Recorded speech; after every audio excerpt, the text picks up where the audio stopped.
So I'm just gonna do a quick view of what this looks like in here. I mentioned I was gonna show you the back of the Fiero. So it's a forklift motor that I got this from a place that repairs forklifts, and this was a motor that had some damage. The armature in it had spun the shaft inside the armature, and they decided it wasn't worth it for them to use this. So I bought this for fairly cheap, and I sent the armature out to a guy out in Washington State. I forget his name right off. I'll try and put it in the credits. He's one of he was at the time, at least, he was one of the best guys working on the electric motors for electric cars for the DIY community. I don't know if he's still doing it. I think he was getting ready to retire about the time that I did this. Could be wrong on that. But anyways, that's what this is. And this up here, this is the drive-in plate of the motor. The original was a cast iron one that was meant to hook up to the forklift, and that wasn't going to work for this application. So I turned this on a lathe at my work before I bought my own lathe.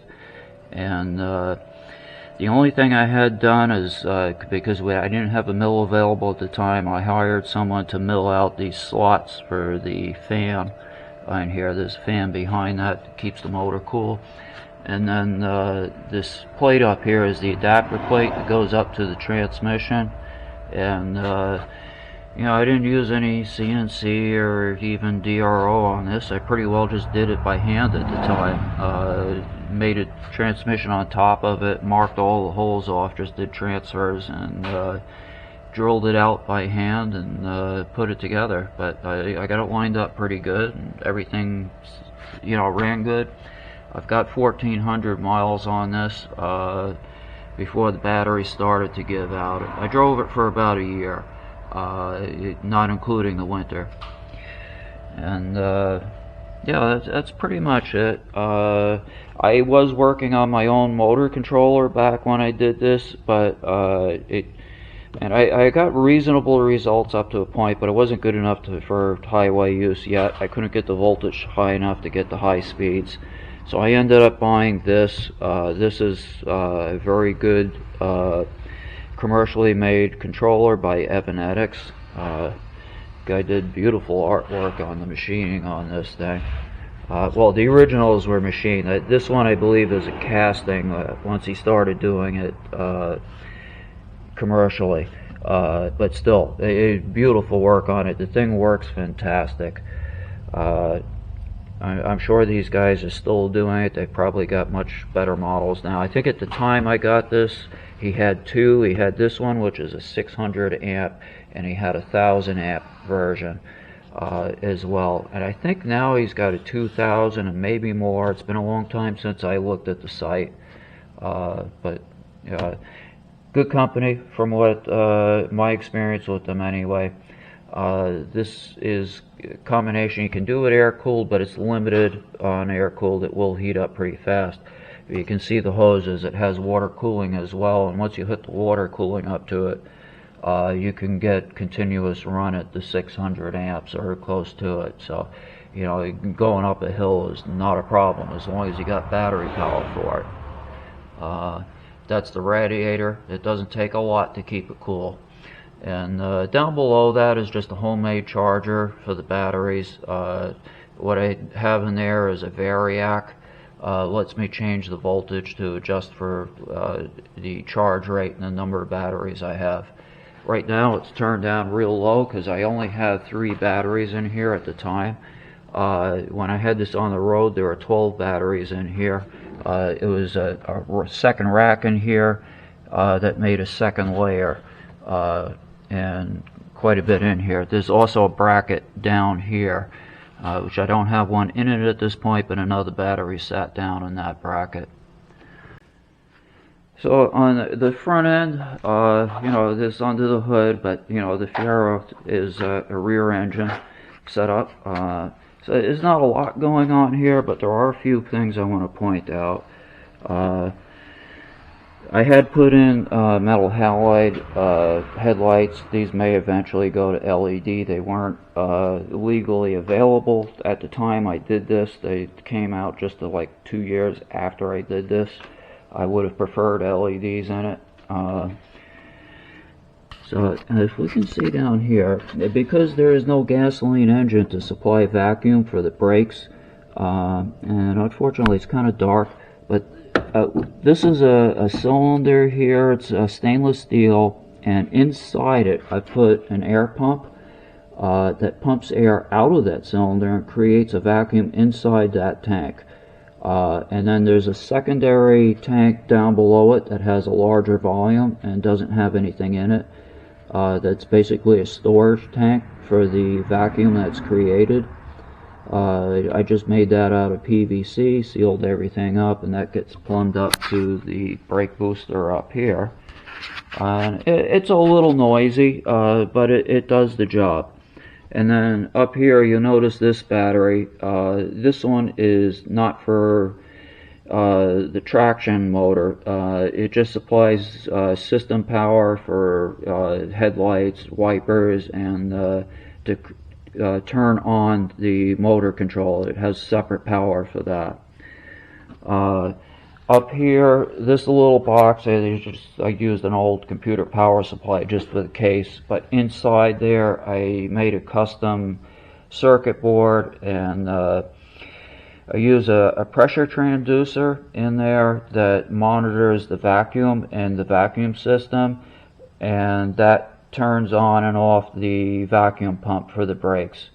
I opted to do that electronically rather than a mechanical. It allows me more adjustment on it and better sensitivity, better reaction time. Yeah, that's pretty much it for up front here. Okay, so I know the batteries in this are in pretty bad shape. I haven't moved this other than jogging up and down the shop for getting around when I have to move stuff. And I don't know, the past couple of years anyways, and they were pretty depleted when I parked it. And like I said, I've only got 3 in there, and this is supposed to take 12. So that's a nominal voltage of 36 volts, and it's supposed to have a nominal of 144 volts. So we're very underpowered and without much capacity. I don't know how well this is going to go right now, if we get enough to make it over to the other garage or not, but we'll give it a try. But don't expect it to move too fast, because even if they're full capacity at 36 volts, it's just not enough to move with any great speed. At 144 though, it definitely did move quite fast. So we're going to hear the pump start up here at first for that brake system. Okay, so we're building vacuum now. This will take about a minute, and I generally don't try and move it till that builds up, just for safety. Okay, you should see our voltage up here. That's what we're currently at. This has been on a maintenance charger, so that's why it's a little bit above nominal right now. The bottom here is the motor temperature in Celsius, and the one on the other side is also a temperature sensor, but it's not connected to anything right now. That was intended to go to my original home-built motor controller. And yes, this is a custom dash. I took the original out and just made this out of sheet metal and got custom gauges for it. Okay, so we got vacuum, and we're going to try this out. A little note, there is no clutch on this, even though it is a standard.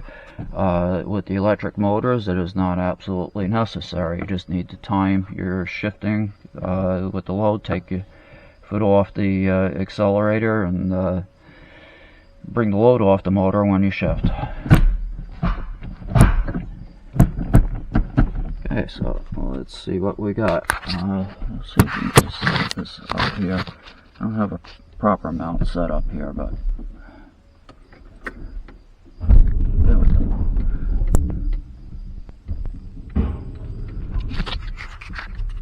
Okay, and we got movement.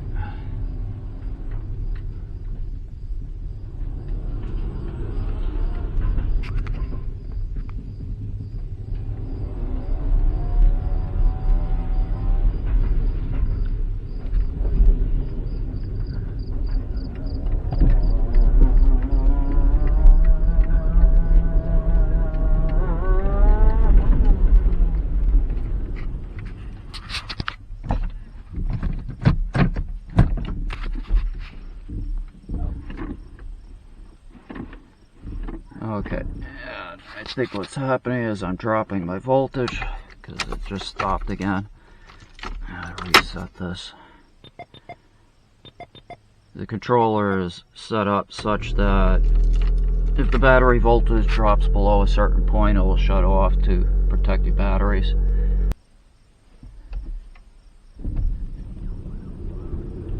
Okay, see if we can make it in.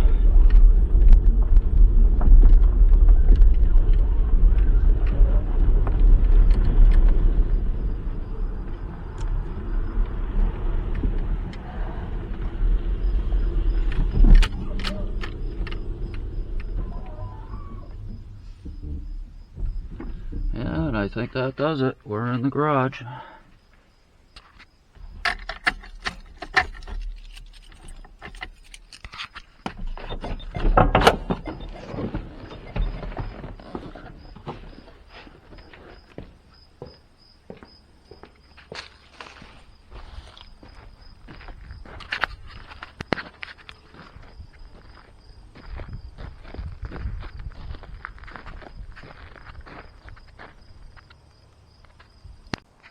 Just figured I'd show the front side of this before I close the video out, since you probably haven't seen this before.